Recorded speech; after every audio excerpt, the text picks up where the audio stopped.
എന്താണ്? ഇതും എന്താണ്? പാരലലാണ്. ഇതും എന്താണ്? പാരലലാണ്. ഇനി അടുത്ത ഈ രൂപം ഏതാ? ലംബകം. ലംബകത്തിന്റെ ഏതൊക്കെ വശങ്ങളാണ് സമാന്തരം?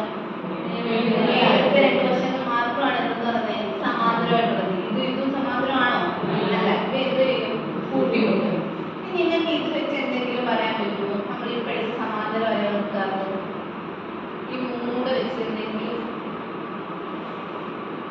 അതായത് ഈ ചതുരത്തിന്റെ സാമാന്തരികത്തെ നോക്കുമ്പോൾ എന്തുവാ? രണ്ട് ജോഡി എതിർവശങ്ങൾ എന്താണ്? സമാന്തരവുമാണ് സമവുമാണ്. പക്ഷെ ഈ ലംബകത്തിന്റെ അങ്ങനാണോ? അല്ല. ഒരു ജോഡി എതിർവശങ്ങൾ മാത്രം സമാന്തരമായിട്ടുള്ള രൂപമാണ് ഇത് ലംബകം എന്ന് പറയുന്നത്. അപ്പൊ രണ്ട് ജോഡി എതിർവശങ്ങൾ സമവും സമാന്തരമായ രൂപങ്ങൾക്ക് ഉദാഹരണം ചോദിച്ചാൽ ഏതൊക്കെയാ? ചതുരം, സാമാന്തരികം. ലംബകത്തിന്റെ ആണെങ്കിലോ ഒരു ജോഡി എതിർവശങ്ങൾ മാത്രം സമാന്തരമായിട്ടുള്ള രൂപത്തിന് ഉദാഹരണമാണ് ഇത് ലംബകം എന്ന് പറയുന്നത്. നിങ്ങളോട് ഒരു സമാന്തര വര വരയ്ക്കാൻ പറഞ്ഞാൽ എങ്ങനെയാ വരയ്ക്കുന്നത്?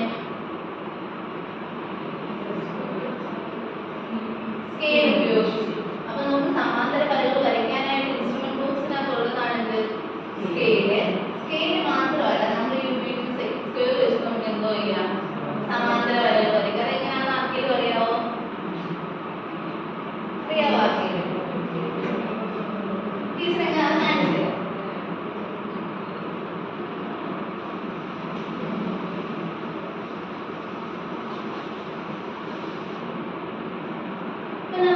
ഒരു ഉദാഹരണം പറയും. 3 സെന്റിമീറ്റർ അകലത്തിലുള്ള സമാന്തര വരകളാണ് വരയ്ക്കേണ്ടതെന്ന് ഇരിക്കട്ടെ. അപ്പൊ നമ്മൾ ആദ്യം എന്ത് ചെയ്യണം?